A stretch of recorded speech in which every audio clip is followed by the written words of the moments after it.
have your attention, please? Have your attention, please? Thank you very much. Good morning, folks, and welcome to what is a very special announcement here at the Scotiabank Saddledome. I'm Peter Marr, who was the Flames radio play-by-play broadcaster for 33 years. I've been retired now for the past 4, but it's my honor to be here as your master of ceremonies for today's festivities. First off, I want to welcome members of the Calgary Flames ownership group, Murray Edwards, Al Libben, Alan Markin, Jeff McKeag, and Clay Riddell, as well as the Vice Chairman and CEO of the Flames, Mr. Ken King. Also, I want to welcome several members of the Flames alumni who are here with us today, and many of those who played with Jarome during his career here in Calgary. Please join me also in welcoming Jarome's family, his wife Cara, and their 3 children, Jade, Tej, and Joe, as well as her parents, Elvis and his wife Twyla, and Jarome's mother Susan and her partner Dwayne. Don Meehan was the longtime agent for Jarome throughout his career in the NHL. He's unable to be with us here today, but Don wanted to send along his best wishes to Jarome and, of course, congratulate him on the great career that he had with our Calgary Flames. We are here today to announce the official retirement of one of the greatest players who ever wore the Flame uniform, and a person who is so synonymous with this team. Jarome Iginla's contributions to the organization and this city are unmatched. It's moments like this that we reflect on the tremendous man and the legendary career that he had here. As play-by-play broadcaster during Jarome's 16 years with the Flames, I had the pleasure of seeing every game that he played wearing the Flame colors, and it was indeed an honor to watch him perform night after night. And if you include the playoffs, I saw him score 553 goals, 1,144 points, and engage in 63 fights. And I think he won them all. At least he did on the radio.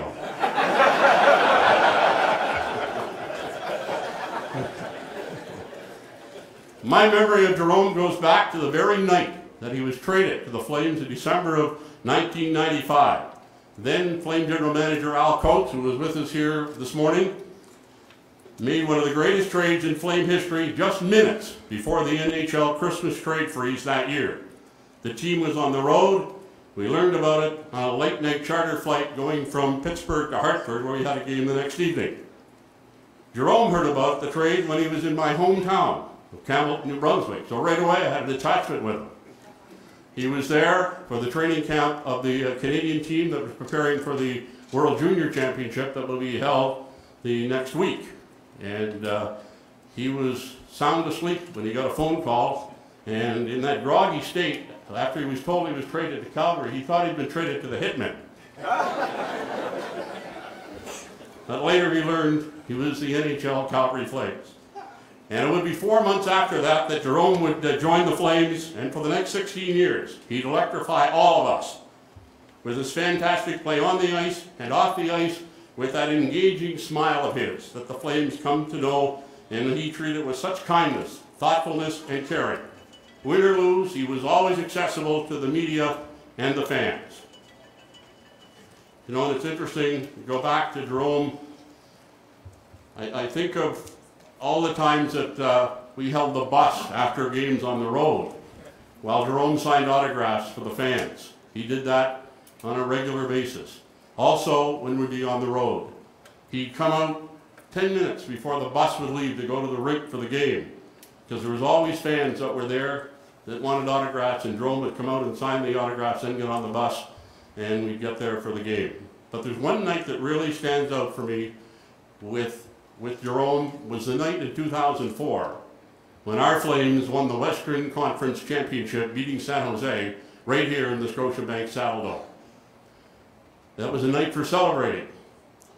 After the game, I had performed the post-game show, get out into the parking lot about an hour, 15 minutes after the game, and there was Jarome in the rain signing autographs for a bunch of kids.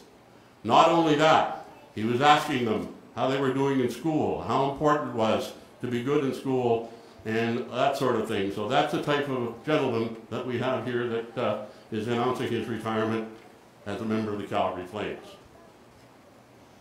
It is now my pleasure to welcome to the stage the Vice Chairman and CEO of the Calgary Flames, Mr. Ken King.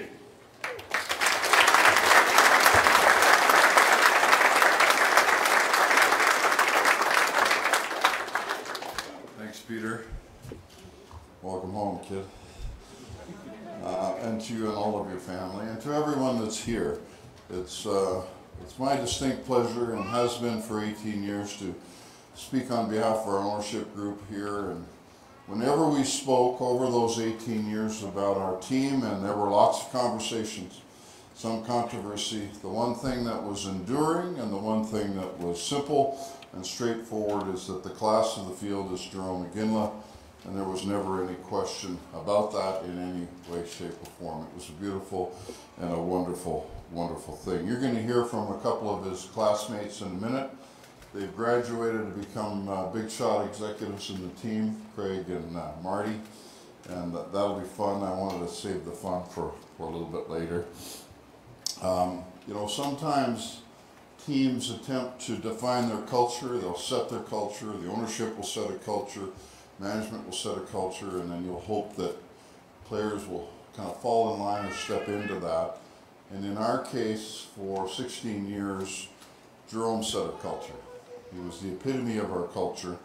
He was, if you were trying to diagram it or talk to somebody or explain it, you could just say, just go talk to Jarome. Just follow Jarome and understand how you'll act in the community, how you'll act on the ice, how you'll be as a teammate, and it just works.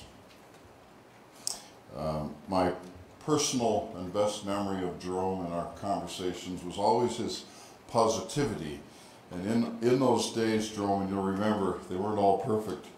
But whenever we spoke with Jarome, he said, no, Ken, I think we're just about right there. No matter where we were at the time, we were just around the corner, and we were going to break through. And he meant every word of it, and more importantly, he lived every word of it. It just made you feel good. And in this business, there's not always enough things that actually make you feel good, because it's a hamster wheel. It never stops. So thank you, Jarome, for your positivity and every aspect of that. I sat in my deck with Daryl Sutter last week. We were reminiscing about a lot of things, and we got to Jarome, and we got to 2004. And Daryl is, as we all know, not one that's given to many platitudes. But I have to tell you, Jarome, he couldn't stop talking about you. And then he connected the dots between his time here as coach and when he reunited you in LA. And he said, you know what, the guy didn't change. Nothing changed. Time changed, but Jarome didn't change. And I thought it was one of the greatest compliments from one of the great hockey men and one of the great coaches of our time. Finally, you know, in this day and age, there's lots of talk about the new stars and the new age and the new millennials and all of that type of thing. But when we look back, we had our own bona fide superstar. And I suspect all of us at one time or another took him for granted a little bit, but he never took us for granted. He never took the fans for granted. He stood out. And that's hard to do for 20 years. Easy, you know, you'll perk up a little bit for this, or you'll perk up a little bit for that. But I'm going to tell you, when you put your shoulder to the wheel in this business, as Jarome did for 20 years, it's a Herculean task. He did it with grace, he did it with dignity, and he did it with a fierceness that is incomparable. And for that, and I know we all do, owe him a great debt of gratitude. And the way that gratitude has displayed itself in the last while has been, there have been thousands, literally, thousands of words that have been extolled about Jarome, and none of them were repetitive. Everybody had a different story, and it was always a great story. So, to your children, I know you love your dad and your mom, but we love them too. He's a very, very special person, and it means the world to us that he would come back into this building and spend that time with us. As for the future, we don't want to preempt ourselves on the honors that will follow. But based on today, I think I can safely tell you that we're thinking about a 41-game salute, Jarome. So we'll see you later this year, and God bless your heart for everything you've done for us. Thank you so much.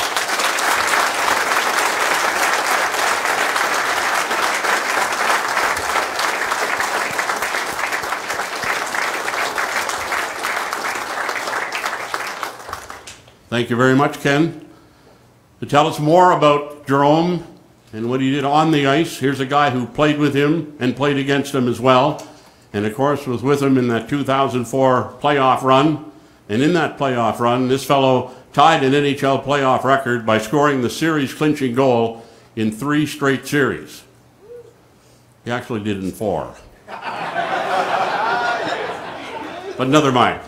Ladies and gentlemen, Marty Gelinas.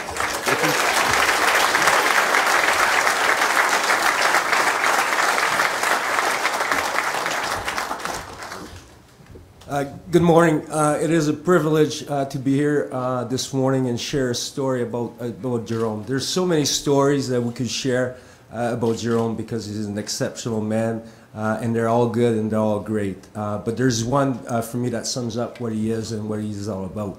Before I do so, not on the hockey side, but just on the outside, my perspective of Jarome is we see Jarome as a smiley guy. What you see is what you get. He's a caring, smiling, charismatic person, and what we saw on the ice is that player, that force, the guy who can score a goal. But for me, what made Jarome the complete package is what he did off the ice too. What he did on the ice, we all saw it. We were lucky enough to play with him and share those memories. The fans could do it so too.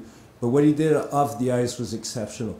I always say, as a player, we have the responsibility to share the game with fans and friends and family, and that's what life is all about. And Jarome had a gift of doing so with a simple autograph, or shaking hands, or going to school, spending time with charities, calling someone out of the blue and making their day. And that's what makes him the classiest I think, person I play with on and off the ice, and I'm grateful for that. The nicest, always around the room, and people ask me, who's the nicest person you play with? And I usually say Connie because he's my boss and he's around. But I was lucky enough to be surrounded with two, the nicest guy that I consider a friend, and so on. The story I want to share, the story is about 2004, and I think it was magical. It was a magical time for our city, for our Flames, and so on. We had a team that made it to the playoff. Not expected to get there, we did, but not much was expected from us. We believe in our room that we could do it. We had a hard-working group. We had Kipper that could make save, but we needed someone that could get that spark going, give us that belief, and for the whole playoff run, Jarome gave us that belief that with a goal, with a big hit, with dropping the gloves, with a good talk in the dressing room, give us that belief that we could win every game and every shift, and I'm grateful for that. But that story for me happened on April 19, 2004. It's Game 7, and it's in Vancouver. 26 seconds left in the game. We are in the neutral zone, and Connie pushes the puck forward. We're leading 2-1. Jarome gets the puck, and he takes it, goes across the red line. He's got 2 goals already for our team. He's leading the charge. He's doing his part. Goes around the blue line, and out of the blue, a Canuck fan just throws a jersey. Jarome goes around the jersey, throws the puck wide, misses the net. It was an empty net. They come back. Jerome's in good position. They're attacking. He's in the neutral zone. For some reason, there's a stick on the ice. Steps on the stick, falls on the ice. Down he goes. Puck goes to Marcus Naslund, goes around Iggy, goes around our D, puck's to the net, and that Cook gets the puck in with 6 seconds left. So in 20 seconds, we went from top of the world to thinking what just happened, and it was deflating. I remember going in the room. It was quiet, nothing was happening. Guys were looking at the floor, and Jarome stood up and said, "Boys, and he didn't say that with a French accent. He said, "Boys, he said, "Boys, if someone before the series started would have said it would have been Game 7 in overtime against the Canucks, would have been grateful for it." And then from that point on, the room just got lively and excited again. And that's that belief and that spark that we got from Jarome. So what you see on the ice in the dressing room is two different things. Or it's the same thing. He's just a quality guy. So we went on the ice. Jerome's got the puck in the hash mark, shoots the puck. There's a rebound. We score, win the game. Tremendous. But that's leadership to me. Jerome is about leadership. What he did in that room, it's knowing what to do at the right time. And Jarome did it all the time during the playoff run. It was a privilege to play with him. Finally, Jarome, on behalf of myself and all the players that you play with, congrats on your retirement. Congrats on 20 years. That's been outstanding. And we are all privileged that we had a small part in your success. And we want to thank you for that. On behalf of the Flames, I bleed red. And I'm so excited that you're retiring as a Flame. So thank you and congrats.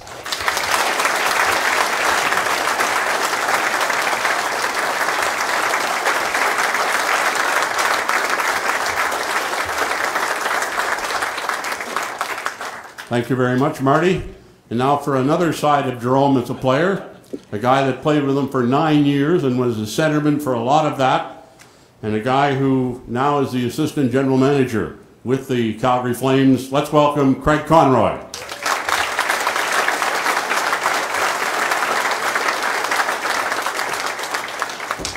Thanks, Peter.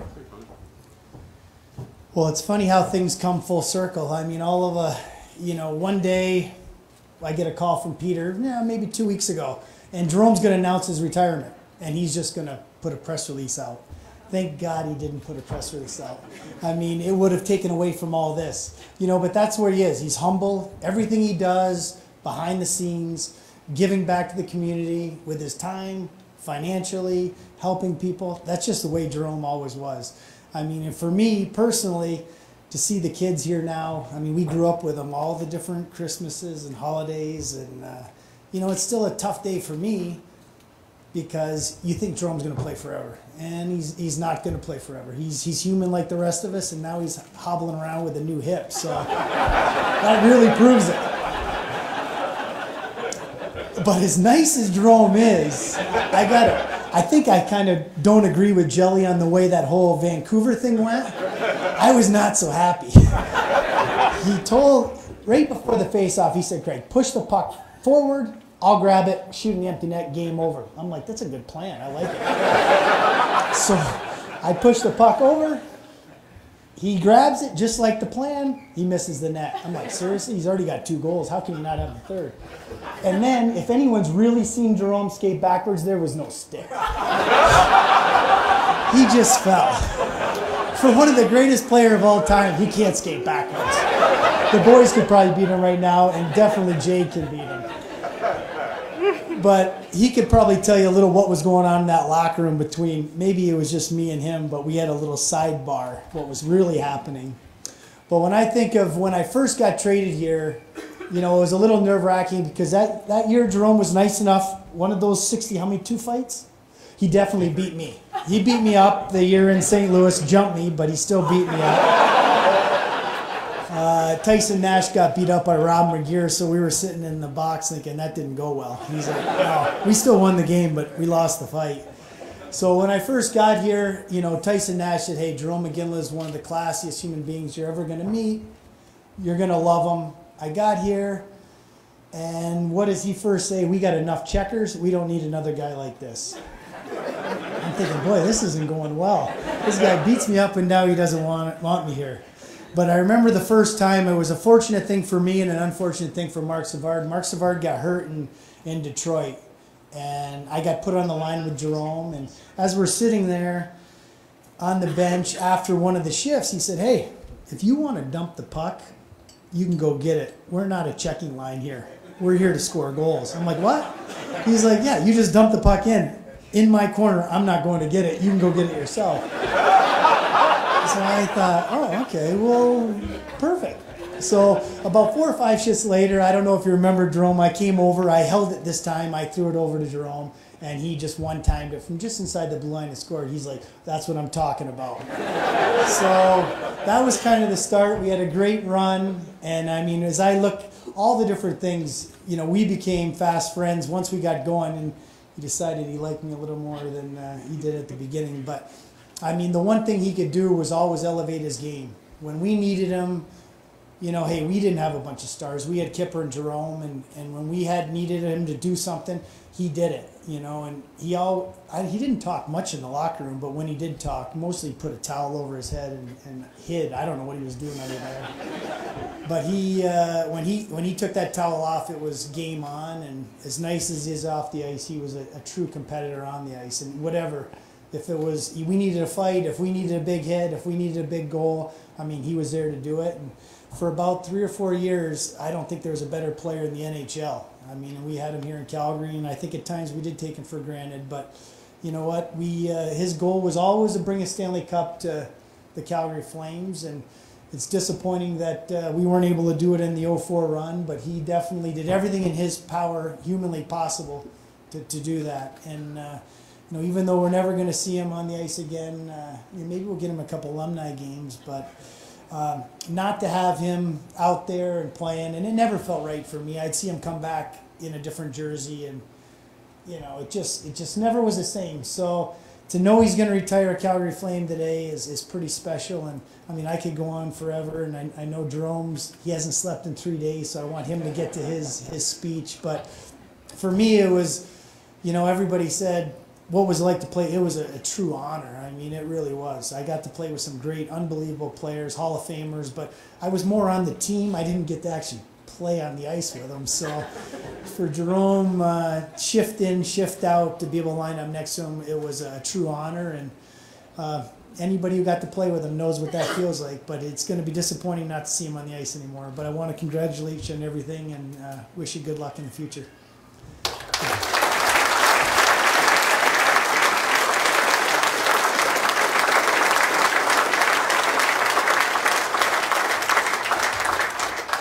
Thank you very much, Greg. Well, you've heard about the greatness of Jarome Iginla. Now we're going to have video proof.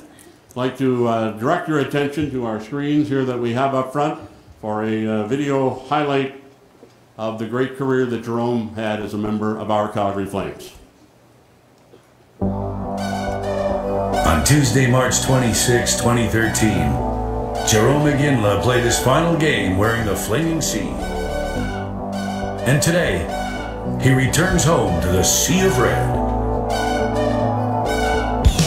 Still with the puck, looks for an open man, spots Iginla, scores! His first! Iginla scores! Jarome Iginla with a 100th goal of his NHL career. Now back to Iginla with room over the line, fires, he scores! The 50th goal of the year for the great young star, Jarome Iginla. Oh my, moving up is Iginla, rips it!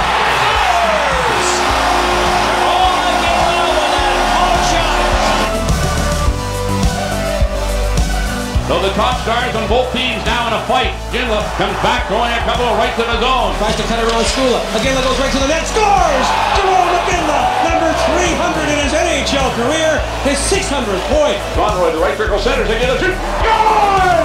Jarome Iginla! That's 400! Iginla's loose, he's got a breakaway. Jarome Iginla scores, there it is!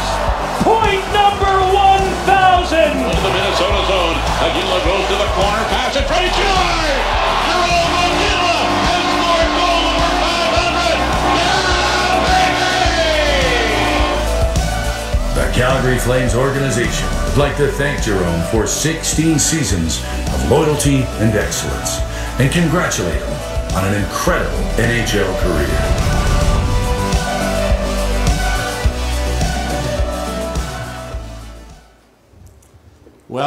Now it's time to hear from the guy who used to wear number 24 and then made number 12 so famous for our Calgary Flames. Folks, here he is, Jarome Iginla. Yeah, baby!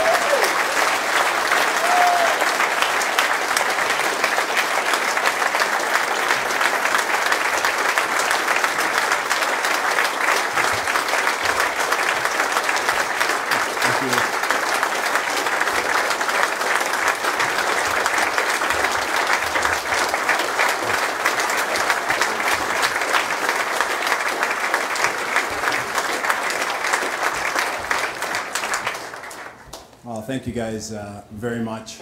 It's very humbling to be here today, and very special.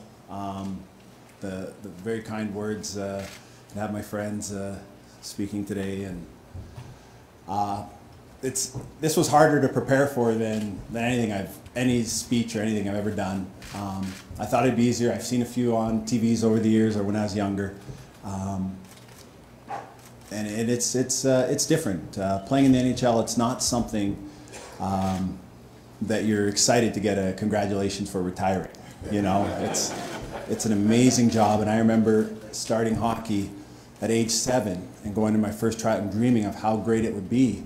And it's been even better. These 20 years in the NHL, it's been better. And I'm excited for retirement and to be with my family, but I'm going to miss all of you and all of this, and so many great memories. And that's the ad-lib part. I'll start with my my speech, but really, truly, thank you all for coming, and it's so nice to see so many familiar faces and be back here in Calgary. I want to thank the Flames and the great ownership group. You guys have been so good to my family and I over the years. It was a true honor playing here. You guys were so kind. Longtime President Ken King, you know, to give us, our family, this opportunity. It was very special, and it's something that Connie said. It was a little bit, you know, it would have been easier to just, you know, to maybe not have to do a speech. But after thinking about it, I was so excited to be here and my family and share it with everybody.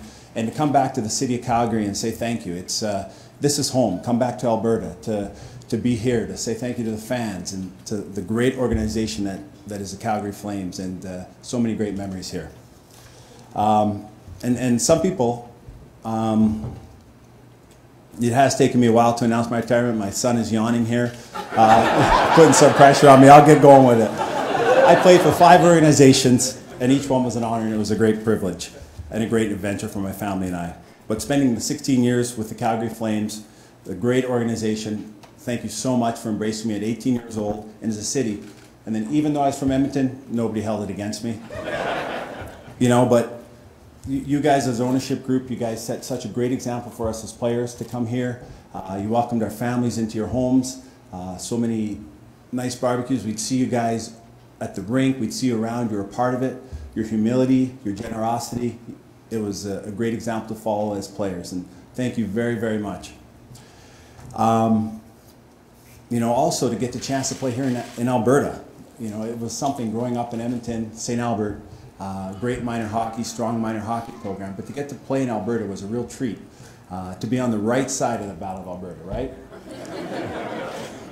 But no, seriously, there are some. It's an amazing group. Your fan knowledge here, your passion for the game, it has made it an amazing place to play and to be and to grow up, to live and to start a family. So thank you guys very much for that. And as a forward, I love to score goals. There's no question about that. And I got to score a decent amount in the NHL. And every time I saw the puck go in, it was a thrill. But I know I couldn't do it nearly the amount without playing with some of the great players that I got to play with, some of the great playmakers. And they're not always appreciated. You know, we get to put up our hands, we get to celebrate with our teammates, but I couldn't have done it without playing with guys like Connie. You're busting, I won't say that phrase, but you give me a hard time, but you're better than I thought you were going to be on the first day, okay? Way better. And it was a true privilege and an honor to play with you. You were so good in your own zone. You were up for Selkies, but you should have won them. And you know, playing with you, I didn't have to skate backwards. You're always looking for me. You've sometimes got in trouble for passing to me too much, but I loved it. One of the best playmakers. You made me a better player. Guys like Alex Tanguay, a magician with the puck. You know, Christian Uselius, if you get, you know, his stick handling.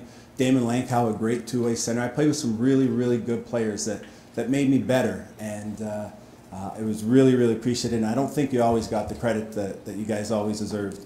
And another group of guys. I played with so many great teammates in the NHL. Are the enforcers. I played with some. We've always had some good, tough teams in Calgary, and I appreciate that. And I played with some great enforcers over the year.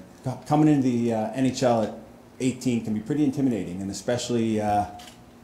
You know, the game is not quite as intimidating now, but it's still, you know, back then when you came in, there was more fighting, it was more intense, and it was so nice to be able to look down the bench and see like Sandy McCarthy when I was a rookie, one of the toughest guys to play in the game, and a great guy on and off the ice. Or in our 04 run, we had Oliwa, his energy with Simon, who could score the big goals, but be as tough as ever. You know, Vandermeer, I saw in the video. Big Reggie back there, I know he wasn't an enforcer, but, you know, a young Darian Hatcher. It was so nice to have that toughness. You know, Brian McGrattan, the way he'd lift the team with his great fights, and he was truly one of the scariest guys around. But you know, it was much appreciated, and it made us bigger as players.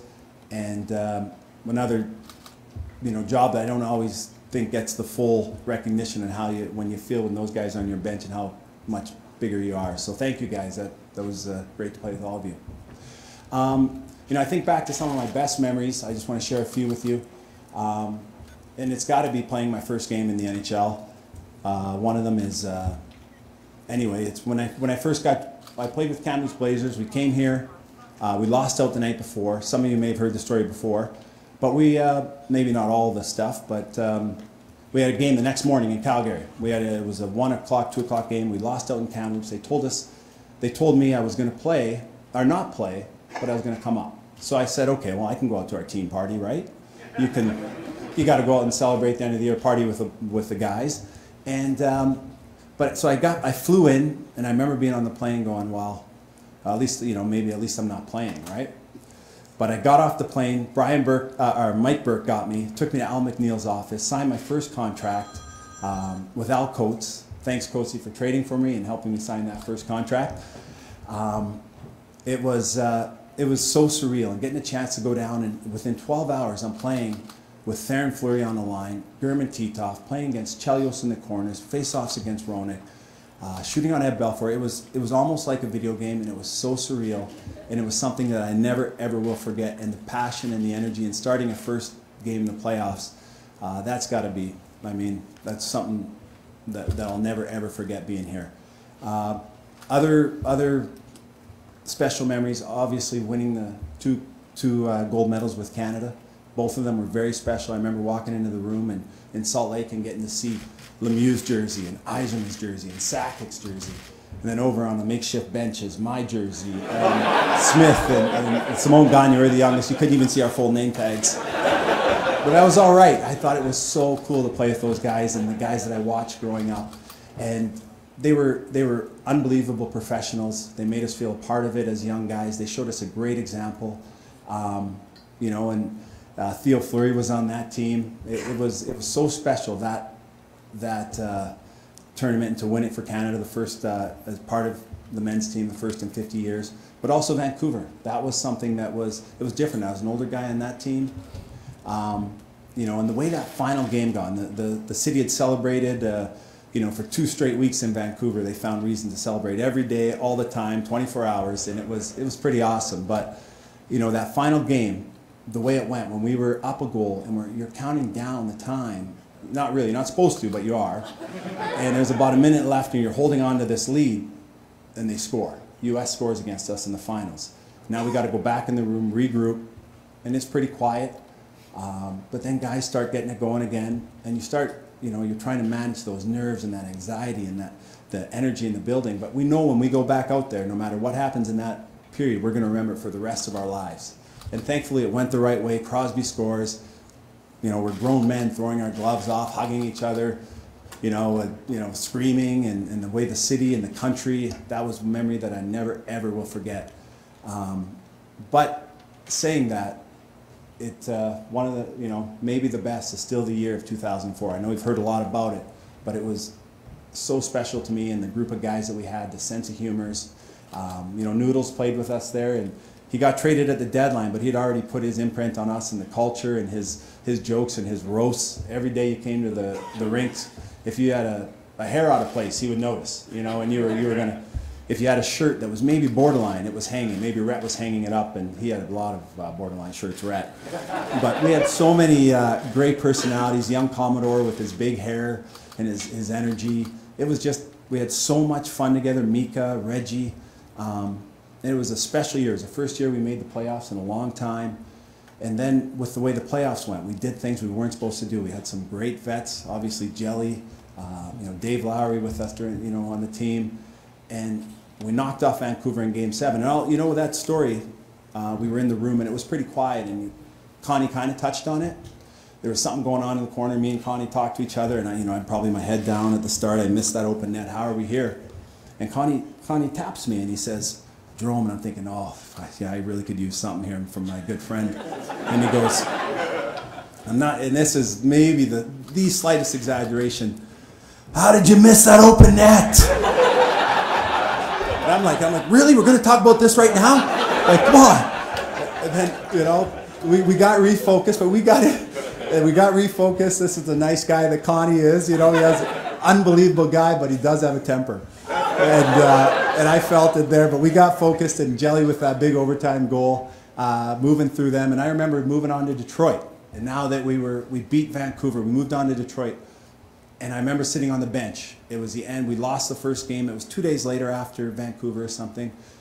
Brett Hall just scored, made it 5-1 or something. And I sat on the bench, and I was sitting, by myself. Daryl, I wasn't going anymore. Daryl didn't play us at sometimes, certain points when it wasn't going as well, giving us a break. But I remember thinking to myself, and you're not supposed to say this, right, as one of the leaders on the team, I'm like, well, at least we beat Vancouver. But it got so much better, obviously. Kipper stood on his head. What a goalie. He absolutely dominated that series. We won the next game like 1-0 on Nielsen's goal. Just so many, he frustrated their team, and somehow we beat him. They had so many legends on that team, and what a great Detroit Red Wing team we were able to knock off. And Jelly again eliminated Game 6. I'll never forget that. Got that picture at home too. That was cool. Jelly behind the net cheering. And then we were able to move on. We had obviously great coach in Daryl Sutter, and we were able to knock his old team off and get to the finals. And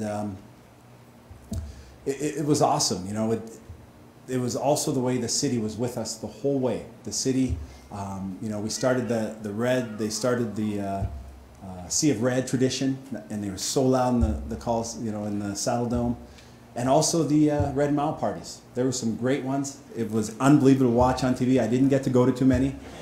But again, I heard that Rhett and Commie are here. I know they made a couple of them. If you have any questions for that later, they made their share.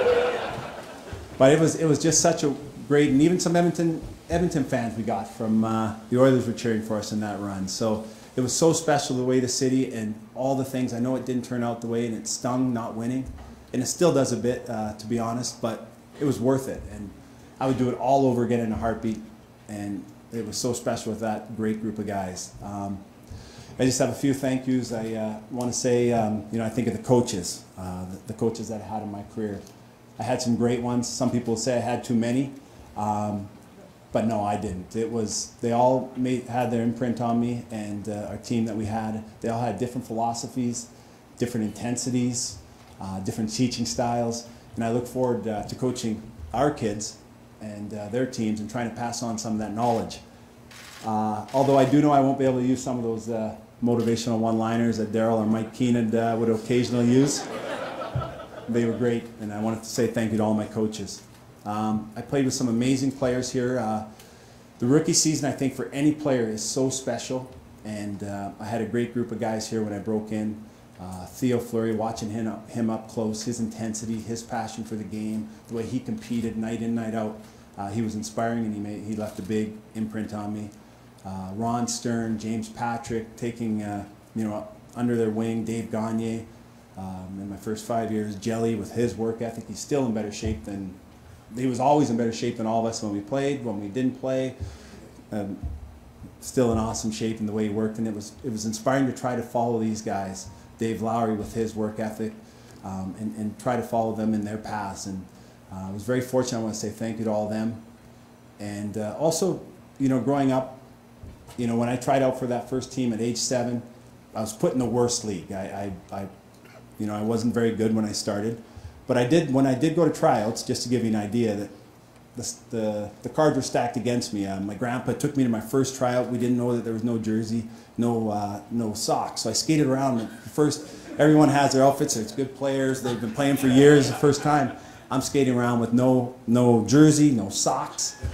My grandpa had to run and get me a jersey from the sports store in St. Albert, and so while I was out there wheeling around, and he brought back one. And I wasn't that thrilled to get it, but it was a Calgary Flame jersey. I don't know if it was the last one left at the time, but I'm sure thrilled he got it. So I think not wearing a jersey to start and a Flame jersey after worked against me, and I ended up in the worst league. But I played in St. Albert. It was a great minor hockey, strong program, and I appreciate that. I want to say thank you to them, with all the coaches and the great players that I played with. I have some friends here that I started playing with at age 9, and you know, hockey's been great in the NHL. It's spectacular, but it was also fun growing up through minor hockey, and some of my best friends are from those days, and I appreciate all the support over the years and through my career, sharing with a small, you know, some of the journey with me. I'll wrap up. I don't want to be done now, right? I'm not going to get many chances like this again. But I really do want to say thank you to my mom, my dad, my late grandparents. You guys were so instrumental in giving me a love of sports and competing, and more than hockey, just getting me into hockey. You guys have always loved and encouraged me and supported me no matter what, and I never played a bad game in their eyes. They truly never ever told me I played a bad game, and I really appreciate that. And I know I did. But I'd also like to say thank you to my wife, Kara. She's been with me the whole way, the whole journey, and our wonderful kids, Jade, who's getting grumpy now, I could look down and see, and Joe and Tej. I look forward to, I know you'd love me to play forever, but I look forward to being home with you and many new seasons with you guys and a few games a fortnight. Moderation, though. All right?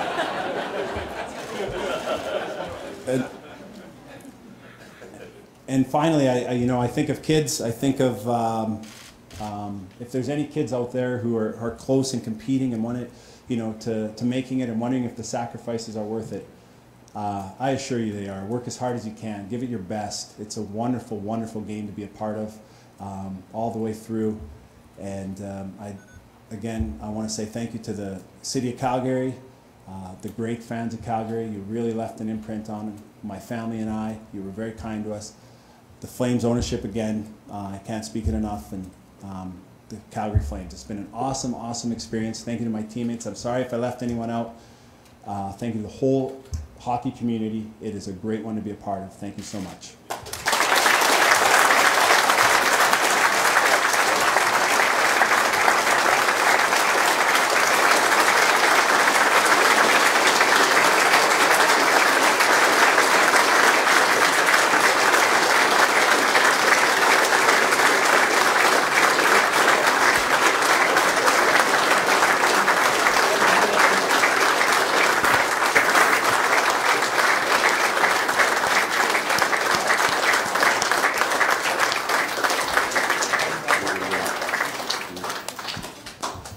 Jarome, do you ever think about being a comedian?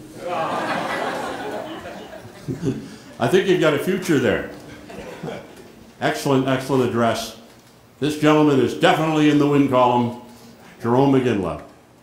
Thank you, Jarome, and it was a tremendous day here, and we look forward to seeing you around in the future. Now, Peter Hanlon. Jarome, we'll invite you back to the podium. We'll open it up to media for some question and answers. We'll do this format maybe for 5, 6, 7 questions. And then Jarome will be available for some more personal media opportunities at the back of the room by our TELUS media backdrop. And we'll start with Eric Francis. Jarome, you mentioned many times over your career that many Theo's mentioned it and other people that they had to convince you that you could be as good as you were.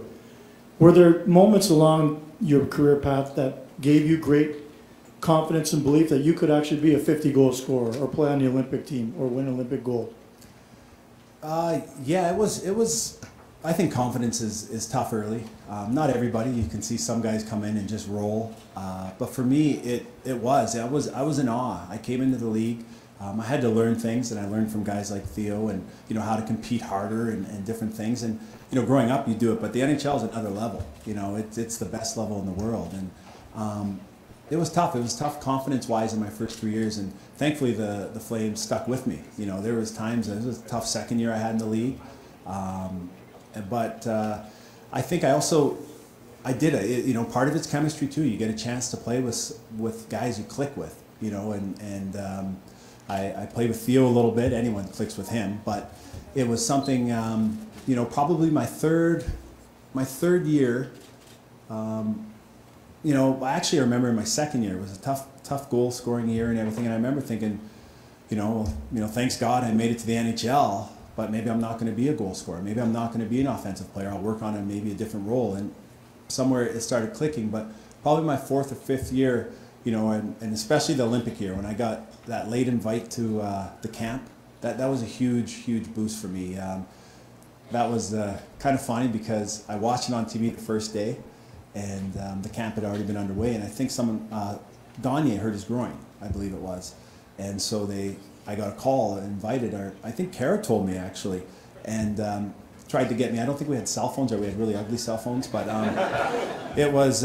She got a hold of me and she said Kevin Lowe had tried to call. He was with Team Canada, and I thought it was a joke. I thought it was Todd Simpson. Honestly, I thought it was Todd Simpson playing a joke on me to come to the Saddle Dome with my equipment. So I did. I called back. I was in Edmonton. I drove up, and I thought they were really just inviting me, and maybe they were because I was close, And I went out there on the ice, and I remember just with the guys, they're so nervous. The puck doesn't feel the same. The stick doesn't feel the same, but it was awesome, and I could hold my own. I wasn't great or anything. I could just hold my own, and it was such a confidence booster. And going into that season, that was probably the biggest breakthrough mentally for me.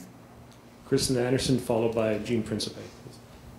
We've talked to you lots since you left Calgary in Boston and in Colorado. You always said that you were going to play until you felt, you always felt good. But what were the signs last year that kind of made you think that this was really the time? Yeah, it's definitely, I love playing right till the end. And about 2 years ago, in Colorado, 2 years ago in training camp, I felt my hip walking across the park one day, and I had no issues with it all the way up, or nothing I noticed. And I just I'd worn out. I was the start of wearing out my hip, I guess, And so for those 2 years, the first year you could do it, and the docs, great docs, and medical staff, and I was able to.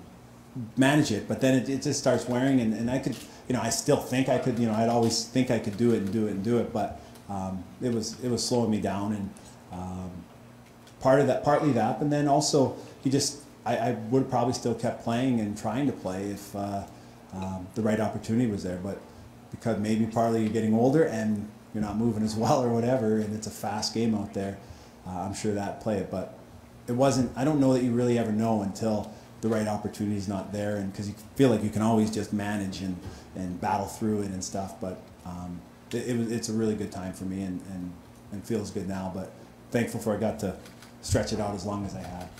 Jarome, just here to your right, congratulations first off in your career. I wondered, many of the people here either personally have seen it or heard about your mix of playing on the ice, but your commitment to the community and charities. Did someone instill that in you, or where did that start to develop along the way as you developed your career as well? It's. I think the example that the Flames have here. You come into here and they do a good job, Peter, with the example of the ownership, but they try to steer you towards, things that you're passionate about. And for me, there were some different things over the years, and kids sport. It meant a lot to me, and it's a great program, so I got involved with them, and they align each guys with different things, but Sports have been such a huge part of my life. Some of my, like I say, my best friends from when I was younger, some of my best memories, not just the NHL, but just playing them and competing in the schoolyard, all those different things. And I think I'm thankful that I had the support that I had with my mom and grandparents and dad, and being able to put me in them and be there and stuff. But not everybody had that chance, so it was very passionate to me that kids should have that opportunity to play and enjoy the games. This is probably a, I guess, better question for 10 years from now, but when you look back, what are you going to be most proud of from your career? Well, I think I don't know, but I'll go with what I'm really thrilled about today is that I got to play as long as I had, that I got to play with a lot of the different guys that I had, the longevity, then the consistency. You know, it was like when you're in it, you never think of, you're always pushing, you're always pressing. It's a new season. And it's never like, nobody really, except at the end of the year, there's probably one or two teams that are thrilled with the way it went, and the one who wins, obviously, and then maybe some young teams that we snuck in, but nobody's happy with thrilled with the way it is. So you're always pushing, you're always going. You never take a chance to just step back and look. And if you would have told me when I started I'd be able to get to do some of the things I've gotten to do, the Memorial Cups there in Kamloops, the goal, play for Team Canada, score the amount of goals, play with the guys, get the points that I've gotten. I never would guess it was possible, and just that you're doing it 1 year at a time and trying. And so probably just each year was fun. So I was most thrilled with just how many years I was able to play. If we don't have any more questions in this format, right here, kind of right. Sorry, thanks. You accomplished so much, even individually, in your career with the Rocket Richard trophies, the Art Ross, everything you've done over the years, but you've always maintained humility, grace. Where did you get that kind of nature, that humble nature, and how did you maintain that with all the success that you had in your career? No, thanks. Well, I had lots of great examples, and I haven't always maintained it. I definitely have my tough days at, Connie and Jelly. The Reggie, the Rhett will tell you, Noodles, they keep you honest. You're part of a team, and it's, they'll help keep you in line. That's part of what makes hockey so great, is the different personalities from all over the world, the different ages, the culture. Sometimes you're the young guy learning, sometimes you're the old guy learning from the young guys.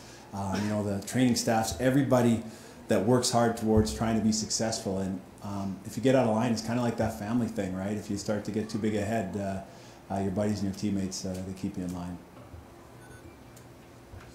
Okay, we'll conclude this format for now. We do have a reception starting at the my far left at the end of the room. We'll be over there shortly for some fellowship, and Jarome will do some personal media opportunities, and we'll join you real soon. Thank you. Thanks.